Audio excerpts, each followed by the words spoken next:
സംസ്ഥാനത്തെ സ്വകാര്യ ആശുപത്രിയിലെ നഴ്സുമാർ വീണ്ടും സമരത്തിനൊരുങ്ങുന്നു. തുല്യവേതനമെന്ന സുപ്രീം കോടതി വിധിയും മെച്ചപ്പെട്ട ആനുകൂല്യങ്ങൾ നൽകാനുള്ള വിവിധ കമ്മിറ്റി റിപ്പോർട്ടുകളും നടപ്പിലാക്കാത്തതിനാണ് പ്രതിഷേധം. 10-ാം തീയതി മുതൽ അനിശ്ചിതകാല പണിമുടക്ക് നടത്തുമെന്ന് കാട്ടി യുണൈറ്റഡ് നഴ്സസ് അസോസിയേഷൻ ആശുപത്രികൾക്ക് നോട്ടീസ് നൽകി.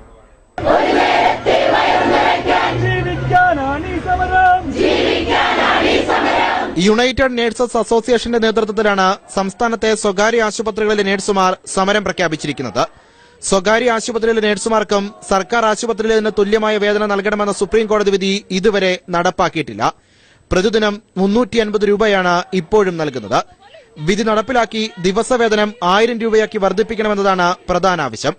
കൂടാതെ മുൻകാലങ്ങളിൽ സമരം ചെയ്തപ്പോൾ രൂപീകരിച്ച വിവിധ കമ്മിറ്റികൾ ശുപാർശ ചെയ്ത സേവന വേതന വ്യവസ്ഥകളും ആശുപത്രി മാനേജ്മെന്റുകൾ അട്ടിമറിച്ചിരിക്കുകയാണ്. ഇവ നടപ്പാക്കാൻ സർക്കാർ ഇടപെടണമെന്നും ആവശ്യപ്പെട്ടാണ് സമരം. ആശുപത്രി മാനേജ്മെന്റുകളുടെ ധാർഷ്ട്യത്തിന്റെ മുന്നിലാണ് പലപ്പോഴും ഇത്തരം കാര്യങ്ങൾ നടക്കാതെ പോയത്. അത്തരം മാനേജ്മെന്റുകളോട് ഒരു തരത്തിലുള്ള വിട്ടുവീഴ്ച വേണ്ട എന്നുള്ള നിലപാടാണ് സംഘടനക്കുള്ളത്. കോടതിയിൽ നിന്ന് അനുമതി ലഭിക്കുന്നവർക്ക് ശമ്പളം നൽകാൻ തയ്യാറാവാത്ത ആശുപത്രിക്കെതിരെ ശക്തമായിട്ടുള്ള പണിമുടക്ക് സമരത്തിലേക്ക് നീങ്ങാനാണ് സംഘടന. അനിശ്ചിതകാല സമരം പ്രഖ്യാപിച്ച് സംസ്ഥാനത്തെ മുഴുവൻ സ്വകാര്യ ആശുപത്രികൾക്കും നിയമപ്രകാരം ഹൈക്കോടതിക്കും നോട്ടീസ് നൽകി.